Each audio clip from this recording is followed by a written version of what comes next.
Saturday Night Live with Kevin Hart is over, but we're just getting started here on the Saturday Night Live on post-show recaps. And now, here are the two guys who are ready to get more funky. I'm Rob Cesternino. Here's Rich Stackenberg. Rich, are you ready to get more funky? Great to be here, Rob. Very excited about tonight's show. I don't have stage fright whatsoever. It makes total sense that I've been asked to host this podcast. Rich, it's nice to see ya. Hey, see ya! Hey, Yes. Rob! Hey, Rob, good to see you.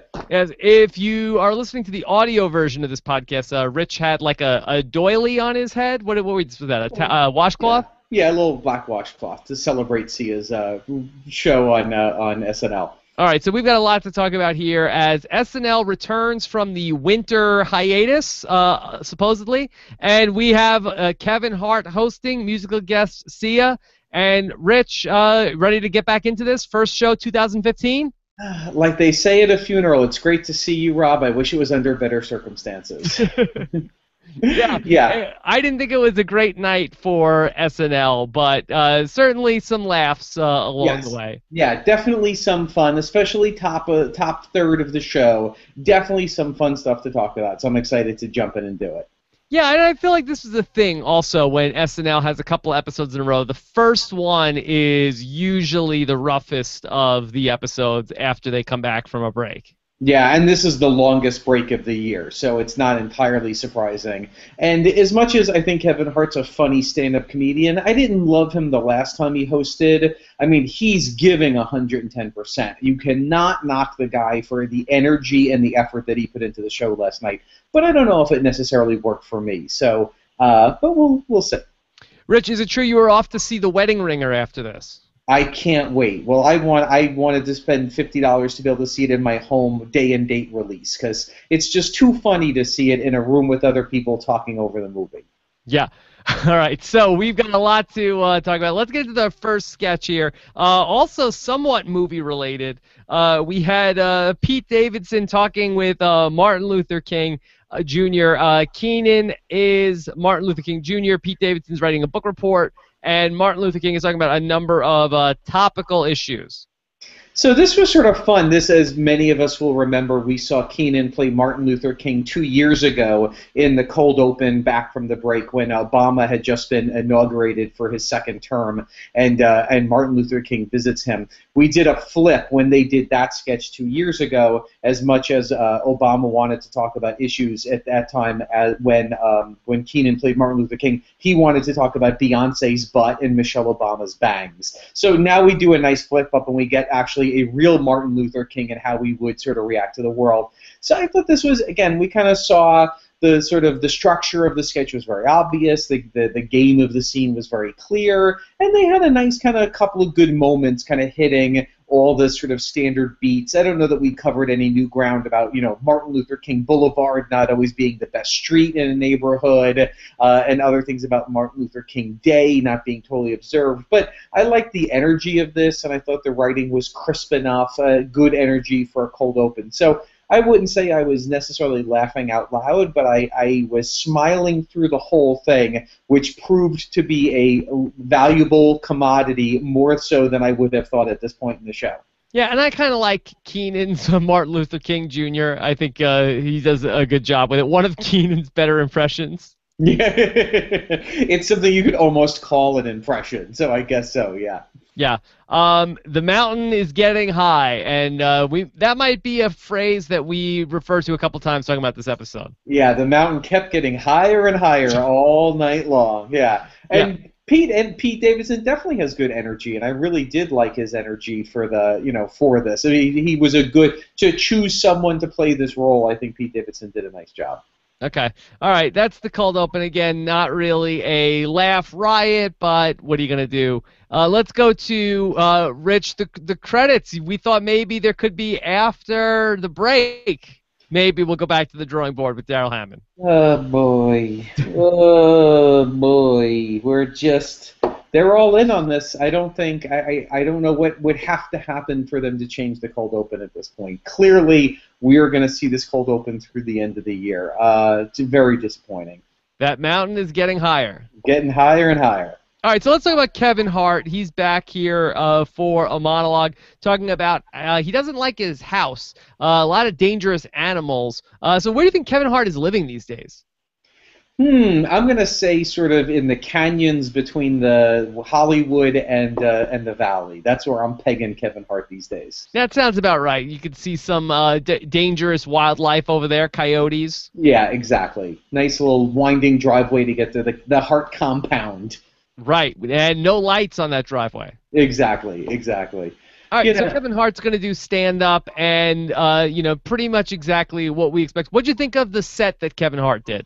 I mean, I really liked it. I mean, it was a very hard turn to go from it's great to be back hosting Saturday Night Live for my second time to I'm pissed off at a raccoon. So it was like a really trying to turn the ship into what was obviously a very well rehearsed bit. Once we got to the bit, I really liked it. I mean, I wouldn't say Kevin Hart is one of the great stand-ups of our time, but he's clearly a great stand-up, and he does a really good job. And what I love, and this is veering into, stand-up comedy post-show recap, but I love when a comedian does one chunk of material. He got up and he told the raccoon story, and it had nice twists, and it had turns, and it had side things, and we get to his kid, and we get to the thing about him buying lights, but it was a beginning and a middle and an end of the raccoon story, and I just think that's such a solid performance, and I love when comedians can do really long pieces on a topic and really kind of dig in and touch and hit and move and cover all the pieces of it. So I like this. I would bet more than most. I thought this was a very, very solid piece of stand-up. And what about the piece about if the mountain lion was attacking his wife, how he would react to that?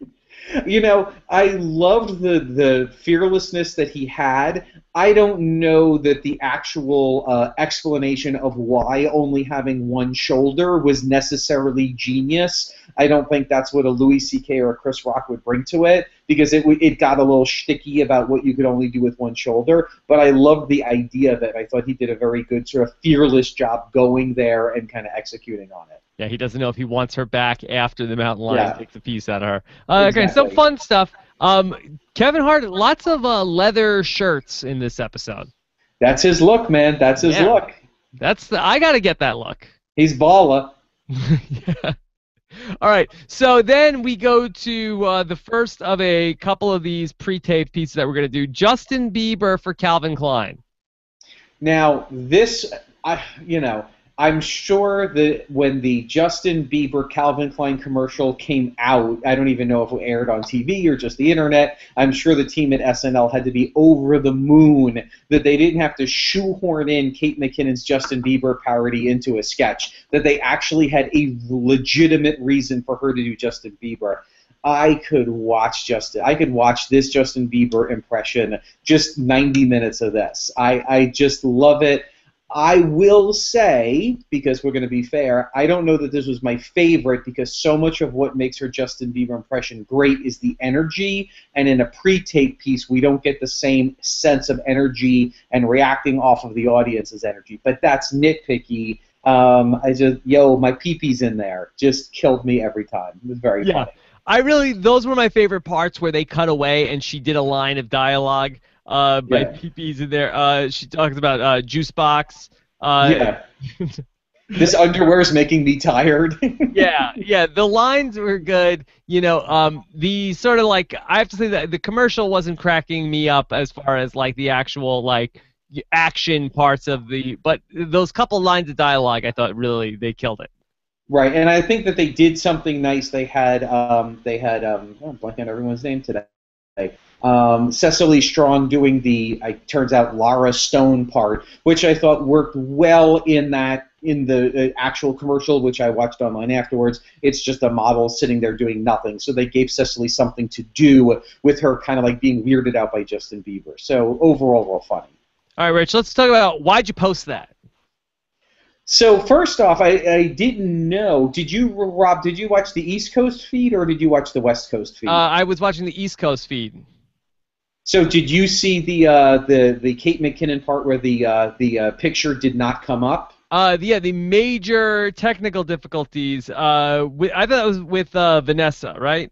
Vanessa, I'm sorry. Yes, Yeah. yes. Did they fix that for the West Coast version? They did, and apparently, I think that they actually ran the recorded dress rehearsal because on the West Coast feed it worked fine. Although there was a problem with the couch when Vanessa Bayer gets pulled back, the couch doesn't go back cleanly in the version that I saw. But I read about the problems they had. I don't know if you probably should speak to it more than I could. Yeah, so it was hard to tell exactly what was going on because again, this was it was the opening of a sketch, and you're a little bit trying to figure out, okay, what's going on here. So the sketch is, why'd you post that? Kevin Hart is the host of this show. Vanessa Bayer is the guest, and he goes to the TV, and he's basically like, all right, so you posted this picture. Why'd you post this picture?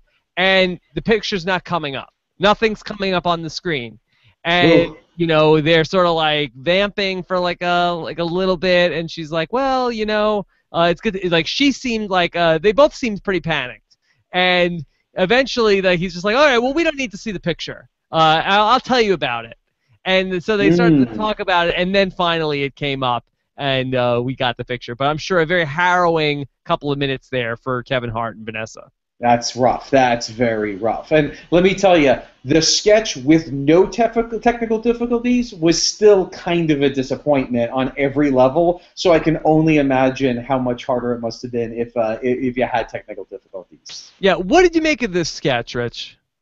I mean, it felt, in a way, I like that they're making fun of Instagram, which is a little bit more topical, but I felt like we could have done this sketch about Facebook 7 years ago. I didn't feel like we were covering any new territory. We're looking at a stubbed toe. We're looking at the Empire State Building. I didn't feel like there was anything that felt current or fresh to this. So it wasn't my favorite. And I would say, and again, I saw the dress rehearsal, but I thought that his energy, Kevin Hart's energy, worked against him in this sketch. It felt like a frenetic kind of yelling for nothing. So I was I wish I was on the sofa that could have been pulled through into the dungeon during this sketch. Yeah, I thought it was like a kind of a nothing sketch, but then the twist about the dungeon, I found that to be very interesting, a very interesting decision to go that way, but I felt like it was something that never paid off, of here's this host and here's the dungeon, but I felt like there was never like any sort of resolution to this story. Yeah, I agree. It felt like there was something going on that we missed or that got cut in the writing process somewhere. I definitely don't get it. And more than anything, surprised that this sketch was basically the lead-off sketch, that they put this sketch in this position. I was very, very surprised by that. Yeah. Okay, so the one thing I did like, I liked him referring to Instagram as the Gram.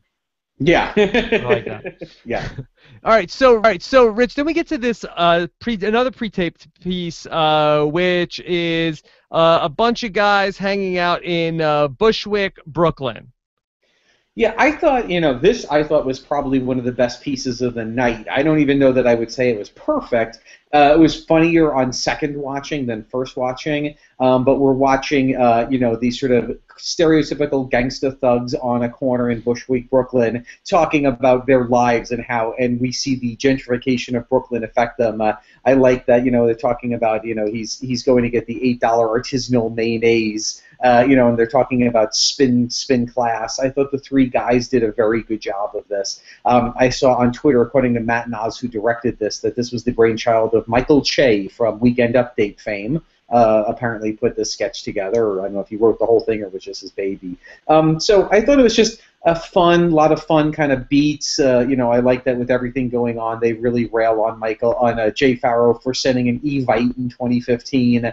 But the fact that Kevin Hart kills a guy while walking the dogs was not that big of a deal. So yeah, I thought this was a fun little take on Brooklyn 2015. I was smiling throughout this. I wasn't really cracking up, and I did feel like it went on really long. Like I felt like it went on like way past where the joke was fresh for me. You mean when they're listing each individual person who was at the party between the rap names and the white women by person was that definitely got a little long. I will say that I thought this was definitely funnier the second time around. I laughed more the second time because I kind of knew where it was going and I knew the pacing of it and I found it funny. All right, well, let's talk about Kevin Hart as James Brown here in 1971. So I liked this sketch. It's as I'm sure many of our older members of our community felt like it was impossible not to think of Eddie Murphy doing hot tub James Brown hot tub party in the heyday or one of the heydays of SNL. Although I don't know if that was overall a heyday. But I will say that I thought this is probably where Kevin Hart was the best. I thought his impression of James Brown was really good, had very good energy. Sketch was a little long for me, but I thought that it just, in general, I liked where sort of the sketch went. I felt like the writing of this, and for those who may not remember, he sort of, he wants to get ready for the funk. He wants to sort of, and then he feels the need to get everybody on board, and everyone yells that they're on board. Then he basically starts taking a roll call, and then it just sort of disintegrates as sort of like groups making a decision, sort of like, and what that's like under the banner of James Brown. But there were a lot of little pieces in this, from Shashir, like, I ain't bringing out no damn capes, to Cecily Strong changing her first name because she got married, and who wants a chicken parm and everything. So it was a lot of little funny pieces in here. And Cecily wants her chicken parm with mustard. Yeah, exactly. Yeah, I felt like this is it was a funny idea. I love the impression. I really loved where it started, but I do feel like this is another sketch, and this is probably a theme of the night, where I just felt like it ran out of gas, and they didn't know where to go with it.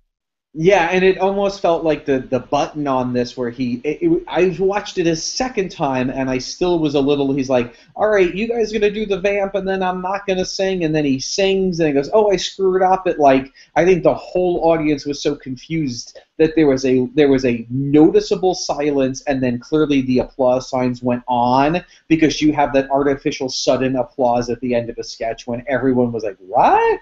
So a bumpy ending to a pretty good sketch. Wow, such attention to detail, Rich. This is what I'm doing. Come on. What are you listening to? Amateur hour recaps? Come on. You're listening to post-show recaps. Come on. Yeah. Top SNL analyst in the business. Yeah. Rich Tackenberg. All right. And I gotta say, you had to be an eagle-eye analyst to notice Bobby Moynihan with one word. I mean, Bobby Moynihan, who you guys know I love, I think he got less screen time than one of the people sitting in the front row of the studio audience tonight. I think he was in 2 sketches, and it was really like, I don't understand why he's being so sidelined. Very tough. Okay. Let's talk about the Nancy show, Rich. Do we have to? This seemed... this might have been the whiff of the night on the Nancy show. Well, I'm not a huge fan of fart jokes necessarily, and it's not because I'm highbrow. I just think that where do you go with fart jokes? So here's a sketch. It was the weirdest. We start with a fictional talk show. Okay, we got to get our head around Nancy's a fictional talk show, and now we're going to do a reunion of a fictional soap opera. Okay, let's get our head around that. And then there's music with each of them enter. Okay, we're getting our head around that. And then Vanessa Bayer's character comes in, and there's this weird fart kind of music. So it was, I sort of like went along with it, even with Vanessa Bayer coming out like, okay, I'm waiting for the funny justification of why they are playing fart noises for Vanessa Bayer's character, and we just never got there. We had all the different, like, oh, she's high maintenance, and let's bring out the sound guy, and kind of this crazy rationale of I don't speak English, but clearly he does speak English, who's being coy, and I felt like this really fell flat for me, mostly because we never actually got to find out why was the show playing this fart music, so I never knew who to root for or who to kind of sink my teeth into. So just overall, if I could give this music this sketch a musical interlude, it would be the musical version of "Oh Boy." Yeah. I agree 100% on this. I was waiting the whole time to figure out what was the reasoning of what was going on. Like, and I know every sketch doesn't have to make sense, and I don't want to sound like, a stick in the mud. If it's funny, it's funny. It doesn't need to always make sense. But there was so much invested into why is this happening only to her. It was a mystery. And it's fine if you're going to do 6 seasons of Lost and never reveal what the mysteries are. But I mean, for in the 5-minute sketch, if you set up this mystery, we could get into it. And especially when Kevin Hart got into, okay, play the music I specifically picked out for her, you felt like at some point we were going to get the reveal of why he was playing that music for her. Yeah, and I will say to exactly your point was I just spent a few hours talking about sort of comedy theory a little bit. I think that when you do a sketch where every character in the sketch is on board for the unusual thing, as long as it's not too weird, the audience can go with you. But when a character in the sketch doesn't understand the unusual thing, then we as an audience have an instinctual and we don't even realize it, we have a need to find out the realization with that character. And when the character and we don't find out the reason, then we feel as lost as the character who was in the sketch that was lost. So we were the Vanessa Bayer of the sketch. SNL played fart music on our expectations of the sketch. Oh, well, I want to see if we can find that music cue, and we'll play it whenever we don't like a sketch from now on. Sounds good. All right, so here's a question from the great Johnny D. Silvera, who wants to know, what was dropped from the night if Nancy's talk show was kept in the show? I didn't see any deleted scenes this week, Rich. No, I looked as well. I didn't see any deleted scenes. The only thing that I read on Twitter is that there were 3 Justin Bieber ads, not 2. I was very surprised, given how good they were, that they didn't run the 3rd one. But yeah, looking at this lineup, there was obviously stuff. The fact that this sketch, not only that it was in the show, but it was pre-update is really surprising. It wasn't surprising once I saw the sketches that came after update, but really showed that it was a tougher lineup tonight. And then we had the second of the Bieber stuff. And again, it's always weird when they do these pre-tapes and have 2 and not 3. Yes, it was a weird timing, weird sort of roll on it. You mentioned the line, all this underwear is making me tired. Anything else from the Bieber stuff that you want to mention here? Boy, nothing comes to mind specifically, which is a little bit telling. But in general, I did think that the one that we saw second was probably the 3rd one, and the second one was the one that was cut, because this felt like an ending to me. I don't remember any other specific funny lines, but I did like it. What makes you say it was the ending? Because I think at the end, when he's lying on the floor and he's starting to cry a little bit. What is he kicked something? I can't remember what it was that he kicked away from him, and then was talking about the underwear was making him tired. It felt kind of like an end. Yeah, I think it was like an exercise ball or some sort of a big, like a ball. Yeah, it makes sense, yeah. Okay. So. All right. So, Rich, let's go ahead and start to talk about music. And it was a night where the sketches left us wondering quite a bit, and also the musical guests left us wondering quite a bit in the episode. So we'll bring in our musical correspondent, the editor of Exclaim Magazine, James Keith. And James, could you please tell me why SNL felt the need to go back to the well so quickly and have Kate McKinnon and Jim Carrey do their characters from only a couple of weeks ago with Sia? And they didn't even dance to the Chandelier song. I mean, they got the song wrong too. Yeah, what is going on? First, before we get to SNL, could you set up Sia, because if you're a little bit like me or maybe even Rich, that we don't have a lot of exposure to Sia. What is her deal? She doesn't show her face to people?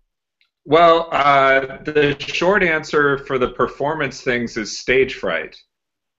She just doesn't. Stage fright? Yep.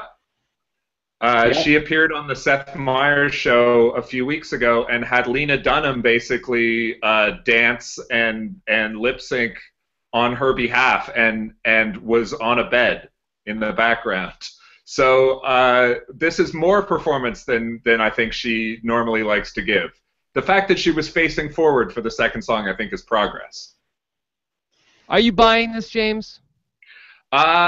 I am to a certain extent, although I always wonder why people just don't perform. I mean, Yeah, you I know, would agree with you, James. I a couple of actually, I will say I heard her in a lengthy interview with Howard Stern a few months ago, so I believe that this is really the real deal. In fact, she's written many big songs for other musicians. James would probably know, I don't remember specifically who, like Rihanna, and they said that she didn't perform the songs themselves because of her stage fright. But to me, it just made me uncomfortable because I wanted to reach through the screen and say, go home. Don't perform on SNL. It's okay. We'll still hear your song on Sirius Hits 1 7 times an hour. It's okay. Just go home. It was very odd to me. All right, so tell us about James. What did you think of performance number 1 by Sia? This is, of course, where we're gonna have the girl from the chandelier video, and then who is the other person with her? I don't know who the other dancer was. The young girl is Maddie Ziegler, who was also, I understand, on Dance Moms, although I'm not personally a viewer of that show either. I was a little bit afraid we were going to get a Shia LaBeouf cameo. Yeah. Quite controversially, he is performing the role in the dance piece that we saw of the older person in the video, and it's a little bit creepy to see a 30-year-old man in beige tights wrestling with a prepubescent girl. So I'm glad it wasn't Shia LaBeouf. I don't know who it was. Yeah. It was disturbing when I saw him pretending to be Indiana Jones one time. That was disturbing, too. He ruins everything. I thought the performance was good, but I just found you just watched the dancing. I mean, it's her new single, so it was a pretty straightforward version of the song. And I liked that her backing band were just like 3 dudes in a band in the back row too. Yeah. They were not particularly. They weren't on board for the Sia experience. They were just there to play the song. And what is with the nude bodysuit? Why is that the Sia uniform? I don't know, and I was kind of expecting, because you have Maddie Ziegler there, that that they do a sketch, or that I thought for sure we were going to see a return of Kate McKinnon in the bodysuit, and because it was several months ago, I guess now, that they did that sketch. It seemed like a prime chance to do a revisit, but apparently not. Okay, well then the second Sia piece, was that a mime that was doing sign language? Well, they were certainly dressed like a mime, with the white face paint. It bothers me that it seemed like maybe they were sort of doing sign language. I couldn't tell for sure. It didn't seem quite precise enough to be actually sign language, and I wish that if they were going to do it, they would do it properly or not at all. Yeah. But again, it just seemed like I thought that musically that was definitely the more interesting piece. The moody orchestral the string accompanied version of Chandelier. I didn't think the mime really fit the message of the song or the tone of the performance. I think it was pretty clearly just something that you were going to look at instead of Sia. Yeah. And she picked something that I was going to look at instead of Sia, even if I would have preferred not to. Is that what the game is with Sia, that she's just going to have something to distract you from looking at her on the screen? I think that's the idea, yeah. Interesting. Rich, should we do something like that on post-show recaps where we have something more compelling to watch than us, but we just talk in the background? Oh, I'll bring my dog into the shot. Maybe that'll help. Maybe just peek next to me while we do the show. Maybe that'll help. It's interesting. It's a good way to go. All right, I'm sorry. I was just going to throw into the Sia conversation, and I'm going to bring it to Good Nights for a second. We're going to go a little bit meta here. But it's like she's got on the wig with the little veil so we can't see her eyes. I understand she's got crippling stage fright, and that's how it works for her. Fine. Okay, it makes me, I want to just sort of make her a hot tea and put her to bed, but that's fine. But then in the Good Nights, she's standing center stage next to Kevin Hart with the thing on, and she's like, hey, woo, great job, woo, ba, ba, ba, ba, ba, ba, woo. Well, maybe it's only when she performs. Maybe she could just stand there and let you see her, but it's... Take the stoop. Like, once she's there having a great time not performing, I'm like, okay, now you're wearing a prop. Now you're becoming shtick. This is not working for me. Rich, is it true that the reason why Mike Myers couldn't come out for the goodbyes was he has crippling stage fright also? That's probably the reason, yeah. Yeah. All right, well, James, what's it? Next week, who are we going to have as the musical guest and host? Is Blake Shelton taking both roles? He is. God, boom. He is. Yes, Wow. it's all happening. I'm going to have to do some Blake Shelton homework. Yes. Also, Scott St. Pierre saying that the mime was not doing American Sign Language.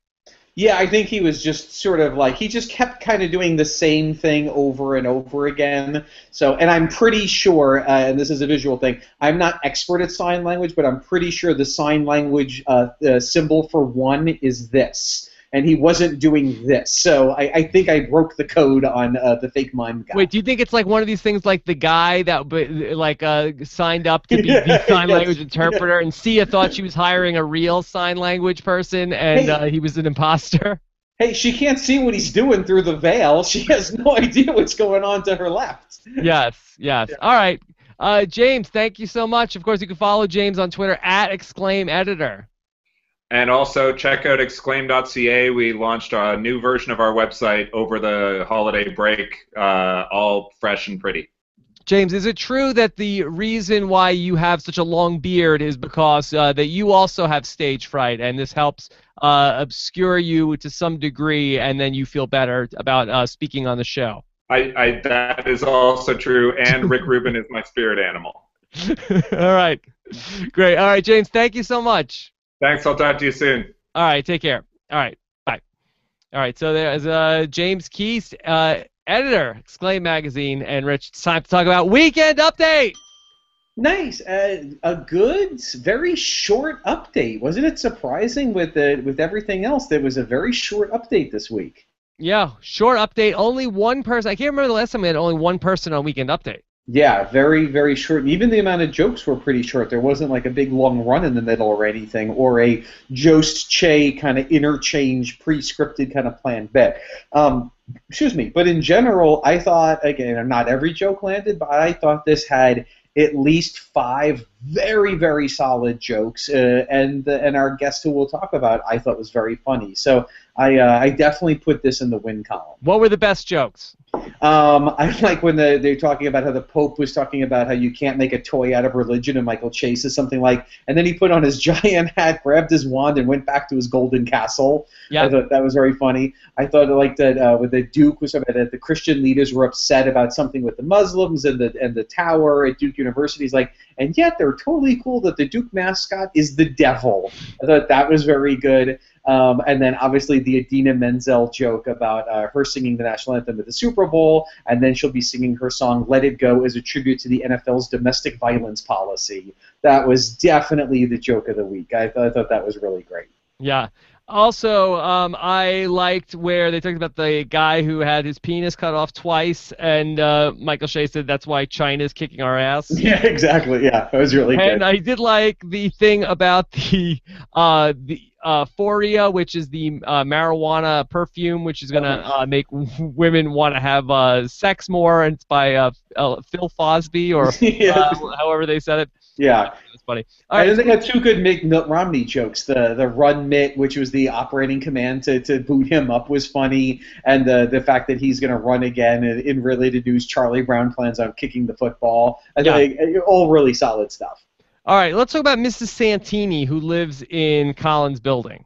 Apartment 5H, a new character from Kate McKinnon, so the bar for me was very high. I love Kate McKinnon doing characters, and at first I wasn't totally sure where this was going when she's like, oh, I'm going to take this chair, and then she sort of winked at the audience, but once she decided to leave a nice note for the noisy neighbors above her, and she started Dear Elephant Family in 6H, I knew this was going to be a win for me. So I thought her notes were really funny. Her second note started, they talked about how the people next to her make a bad smelling food. Yeah. And she started with, Dear Mario Batali of Hot Garbage. I thought that was very funny.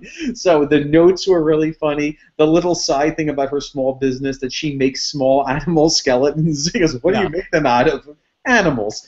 I thought that was really, all of that bit was fun. So I think we will definitely see Frida Santini showing up again. Very fun, and I will say definitely a good length. I think one more note would have been too much. They kept it short and tight, which was a really smart move.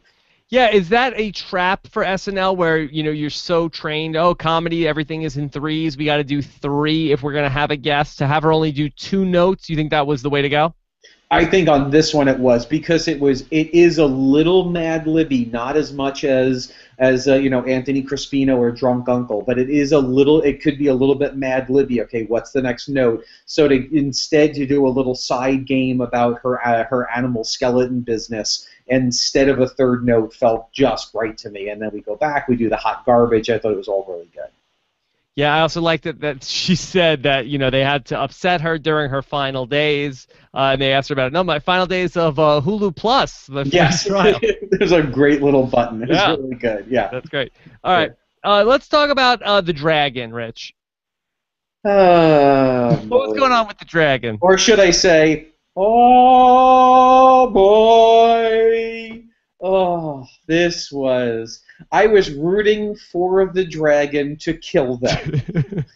I was like, come on, dragon, please. I certainly feel like we've seen a version of this sketch many, many times. Obviously the joke is, why do people sing in musicals? Maybe it was inspired by the ABC limited series Gallivant, the series that didn't get picked up. So I thought it was long. It was funny the first 30 seconds, and then we just continued. And then when Leslie Jones showed up, I was like, oh, how is this sketch not over? That's not a dig at Leslie Jones, but it was really tough. Yeah. It was our first Leslie Jones sighting of the night, and then she's going to play a big part here in the post-update world.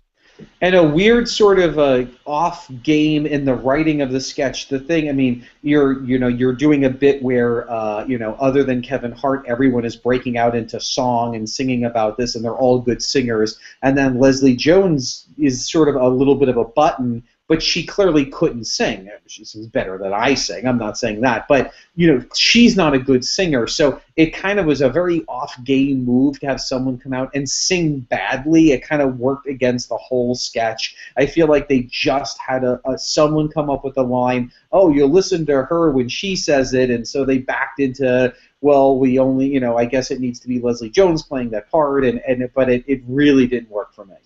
Rich, did you see the dragon behind the curtain coming? A mile away. Yeah, I saw the eye peering into Studio 8H. Knew exactly where we were going. Like, oh boy. All right, let's talk about where Kevin Hart meets his new son. This is a sketch where, a lot of setup. He just finished performing. Leslie Jones comes in after a lot of too much dialogue implies that we had sex and now you have a 20-year-old son. And then we have Jay Pharoah show up doing a Kevin Hart impression. I love Jay Pharoah, but I don't know that it was a funny enough impression, or if there was enough to sink their teeth into. So it felt like a little bit of the mirror game of one person mirroring another, but I don't know that it really worked for me. Yeah, again, I thought it was a very funny concept, especially because of the height differences between Kevin Hart and Leslie Jones, and Jay Pharoah is kind of like, in the middle, and you sort of say, okay, well, if these two people had a baby, maybe this is what this baby would come out to be. And I thought that the impression was good, but you're right, not hilarious, and I do feel like they ran out of gas with it, and they didn't know where to end it.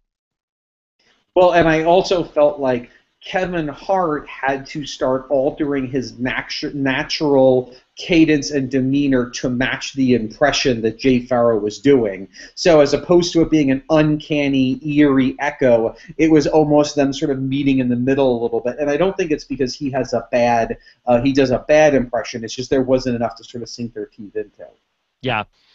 Also at Hart, not that we have to worry about logic so much, but it was hard to sort of buy into the sketch. It really threw me off because they're like, oh, this is your son, and they brought on Jay Pharoah, who is probably 8 years younger than Kevin Hart in real life. So it was a weird, like, did Kevin Hart have sex with Leslie Jones when he was 13? Like, give him the benefit of the doubt and say, like, so it was they didn't show Kevin Hart as enough Jay Pharoah was enough of a kid, so it was also a weird, like, what am I watching? It was really tough.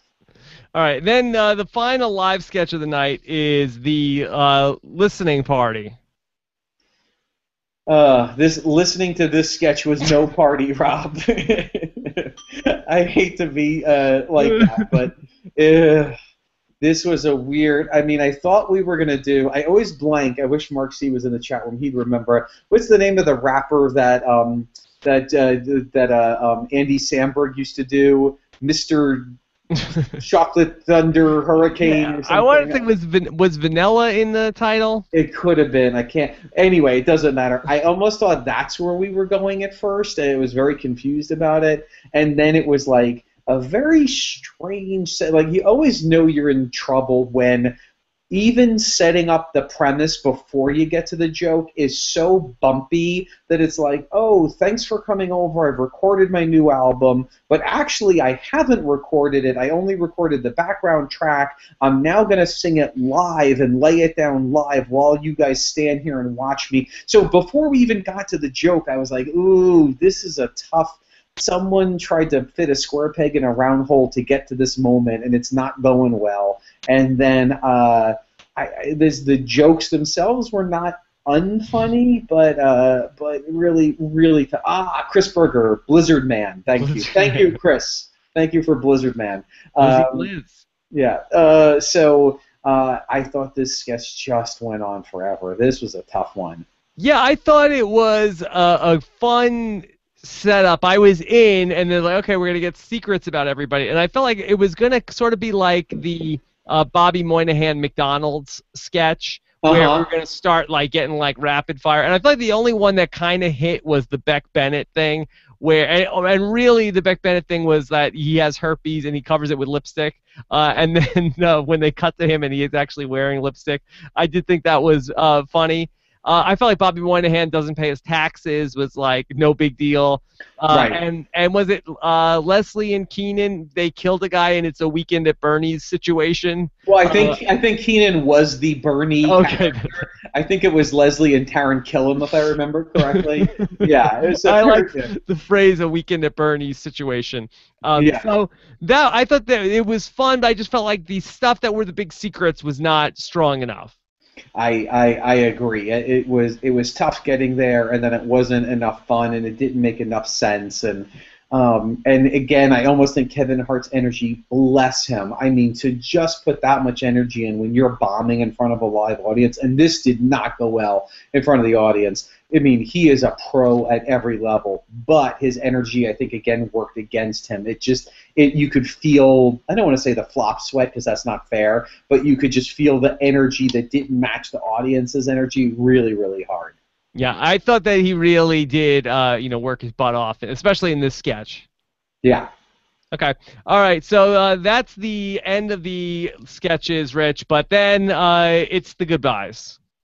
Yeah, I already said my piece about the goodbyes. The oddness about, and not Sia is a lovely person. I have no ill will towards her. It was just so odd to see someone who doesn't want to be seen enjoying being seen on stage. That was very odd to me. But other than that, very warm, everyone, a lot of hugs. I noticed that Sia was introducing the young girl to many of the cast members. The cast members seemed very sweet and taking time during the good nights to talk to her. So it seems like everybody was in good spirits. Yeah. No moat I saw on Twitter. Yes, exactly. No, it actually was weird. There was a decent moat when they were saying goodbye. Like, there was that weird, like, people were really kind of far back from him. But then as soon as he said his goodbyes, he turned and kind of went right into the crowd, and then it just became, the moat dissipated very quickly. So I don't quite get what was going on, but he then got into it and said goodnight to everybody. This moat has dissipated. Yes. Okay. I'm sorry. Yeah. Let's take some questions here from the listeners. Mike Ramone joins in. He says, if you could pick your dream cast from all 40 seasons of SNL, name your 8 players and 1 or 2 just for update. Rich, I would say hold that thought. The 40th anniversary special is coming up in just a little bit. And if you're up for it, I'd like to do this as a separate podcast leading up to the 40th anniversary show. Oh, you are speaking my language. I would love it. Let's do that. I had meant to email you about it, and then I meant to mention it ahead of the show, but then I'll just put you on the spot now. No, oh, please. You're kidding me? I'm very excited. Okay, good. So good thought, Mike Ramone, and I think that's its own podcast. I am very excited about being disappointed by the 40th anniversary special. I can't wait to have my expectations lowered and lowered and lowered, but I'll be in it to the very end. All right, this is from Moloch Science Music. It says, I thought the Nancy show was the funniest of the night. Maybe are people trolling us, Rich? Is this Vanessa Bayer's second account? Yeah.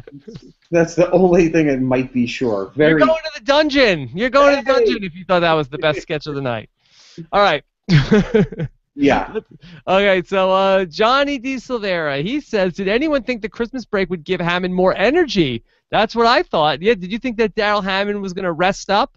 I said that I thought this was going to be where if they were ever going to try to do it and save face, it was going to happen here with the long break. You come back. It's been a month since we've seen the show. Most people won't notice the difference, but we will. And nope, they're just sticking to their guns. They're going with this. All right, Rich, what do you think of the prospects of the on the 40th anniversary show, real quick? What are they doing for the 40th anniversary? We know that it is a live show. I don't think it's going to be a clip show. And from what I've seen, they really haven't they haven't said anything yet. So we don't know. I feel like I saw somewhere that Adam Sandler was confirmed to be there. I could have read that in my dreams. I don't know, but I think they really are going to try to pull out all the stops to get as many people back as they can. Rob? Are you old enough to remember the 25th anniversary special? Well, I certainly am old enough to remember a 25th anniversary special, but I remember, I feel like there was a big 15th also. What was it, 15? Is that what it was? I'm blanking. Maybe it was 15. So there was really only been one other big live reunion special that they did live with a lot of sketches, and maybe someone in the chat room remembers. Maybe it was 15. That would have been like 91, right? That makes sense. I'm trying to see if I can find anything here. You're right, 15th anniversary special, September 24th, 1989. Good memory on that. And then they did a 25th anniversary special, but I don't think that was the live show where everybody came back and stuff. So I think this is what I feel like I've heard is that it's going to be closer to the 15th anniversary special, where they're going to try to do a lot of live sketches and have a lot of cast back. If they do, I would hope that they do more of what the Groundlings used to do with their reunion shows, which is instead of, hey, it's Garth and oh my God, forget it. Yeah, those two, or it's the three doing the Conehead sketches. I hope we have a lot of cross-pollination of cast members from different eras together. So we'll see. We'll talk more before the show comes. So, in a perfect world, you want to see, Bill Murray, Eddie Murphy, and Adam Sandler doing the Californians. Oh, Rob. Oh, you just ruined all of my expectations. It's like you just punched me in the guts. Oh, an all-star Californians. That would be, that would be so painful. Yeah. Okay, so you got like Jane Curtin and Kristen Wiig do the Girlfriends talk show. Ooh, oh Yeah. boy, yeah, The yeah. possibilities are endless. Yeah. Oh boy. Maybe you could get Dan Aykroyd and and Julie Louis-Dreyfus to do Garth and Kat. That would be the final nail in my coffin. Oh man, that's gonna be so much fun. Yeah. All right. What are your prospects for Blake Shelton? I'm very excited. I am unabashedly. I love him. We got back into The Whoa. Voice. I know. And by the way, before watching The Voice, I didn't know the words Blake or Shelton existed. I didn't know musically. The first time I saw him perform with his group, his band, it was like I thought the stage manager had grabbed the guitar and was subbing in. I thought it was like the least talented musician on the stage. But he's so fun on The Voice. I like his persona. I like his energy, and his music is fine. I'm not a country guy. It's not crossover country. It seems really good for what it is. I think he's going to be really fun. Dollars to donuts. I think many of us on Twitter have said this. I can't imagine a scenario where camera whore Adam Levine doesn't shove his mug into that monologue at minimum. Yes. But will Miranda Lambert show up? His wife? I don't know. I'd like to see some of the voice winners from Team Blake show up, but that would be way too inside. Okay. Well, Rich, we managed to get through it again. We talked about everything from this week's show, and it's that time. It's been a great, it was a long month away from everybody, but it was great to be back. Great to spend time with the gang in the chat room. Great to spend time with you. Good to see James again. I just want to thank my wife upstairs for putting up with the crazy 2 hours. I think you were going very dark for a second. Yeah, exactly. Yeah. Thank my dogs for being quiet for the entire 1 hour podcast. It's been wonderful. Yeah. I also want to special thanks to the audience for not complaining too much that I actually clicked a different video marked SNL closing theme this week, and this is not the right SNL closing music. So I want to thank our audience for dealing with that as well. How perfect is it that we had a technical difficulty to wrap up the podcast about the show with technical difficulties? Yes, all right. But in all seriousness, thank you, Scott St. Pierre, behind the scenes, and thanks to James Keith's fantastic segment talking about Sia. As well, thank you to everybody who joined us live, specifically Johnny D. Silvera and Chris Berger, Matt Curran. Thanks to all of you guys. Thanks to everybody with all their questions. Mike Ramone along the way. Anybody else, Rich? I'm forgetting. I'm sure we're forgetting so many people. That's too many to thank, but we love them all. They're all in our hearts. Too many, thank you. Big thanks to Mike Bloom also for stepping in to fill in for me on the show last time. So much fun being with Mike. It was great week. I was telling Rich before the show I was dying when I listened to it back when they got to Rich's review of Garth and Kat from Weekend Update on that episode. Boy. Yeah. All right. So we'll be back next week to talk about the Blake Shelton episode. Have a great week, everybody. Looking forward to hearing what you have to say in the comments, and we'll talk again soon. Team Blake!